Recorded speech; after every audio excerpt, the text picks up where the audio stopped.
കാലത്ത് വ്യവസായം തുടങ്ങാൻ വളരെയേറെ ബുദ്ധിമുട്ടുള്ള സംസ്ഥാനങ്ങളിൽ ഒന്നായിരുന്നു നമ്മുടെ സ്വന്തം കേരളം എന്നായിരുന്നു പ്രചാരണം. 2020 റാങ്കിങ്ങിൽ 28ാം സ്ഥാനത്തായിരുന്നു നമ്മുടെ കേരളം ഉണ്ടായിരുന്നത്. എന്നാൽ ഇന്ന് കഥ അതല്ല. 28 എന്നതിൽ നിന്നും 1ാം സ്ഥാനത്ത് എത്തിയിരിക്കുകയാണ്, അതും തുടർച്ചയായ 2ാം തവണ.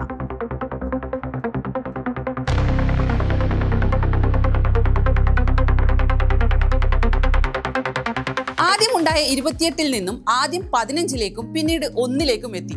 2022-23 വർഷത്തെ പട്ടികയിൽ ഒറ്റയടിക്ക് 14 പടികൾ കയറിയാണ് കേരളം അഭിമാനകരമായ ഈ നേട്ടം സ്വന്തമാക്കിയത്. ഇപ്പൊ വീണ്ടും അതേ 1ൽ തന്നെ തുടരുകയാണ്. ഫാസ്റ്റ് മൂവറായാണ് നമ്മൾ ഈ 1ാം സ്ഥാനം നിലനിർത്തിയത്.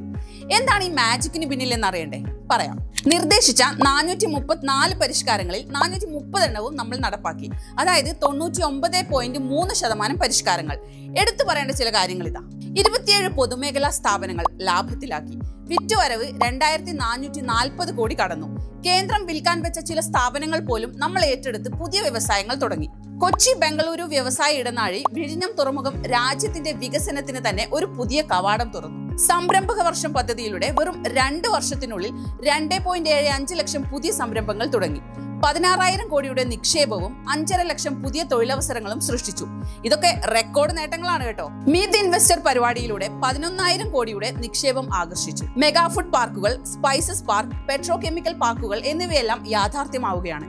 നമ്മുടെ മണ്ണ് വ്യവസായത്തിന് എത്രത്തോളം ഫലഭൂയിഷ്ടമാണെന്നത് കണ്ടല്ലോ. ഇനി ബിസിനസ്സുകാർക്ക് കാര്യങ്ങൾ എത്രത്തോളം എളുപ്പമായി എന്ന് നോക്കാം. 50 കോടി രൂപ വരെയുള്ള സംരംഭങ്ങൾക്ക് K-Swift വഴി 5 മിനിറ്റിനുള്ളിൽ ലൈസൻസ്.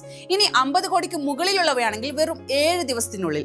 So simple. പരാതികൾ 30 ദിവസത്തിനകം തീർപ്പാക്കണം. അതിൽ എന്തെങ്കിലും വീഴ്ച വരുത്തിയാൽ ഉദ്യോഗസ്ഥരിൽ നിന്ന് പിഴ ഈടാക്കുന്ന സംവിധാനം രാജ്യത്ത് ആദ്യമായി നടപ്പാക്കി. പരിശോധനകൾ കേന്ദ്രീകൃതവും സുതാര്യവുമാക്കാൻ KSIS കൊണ്ടുവന്നു.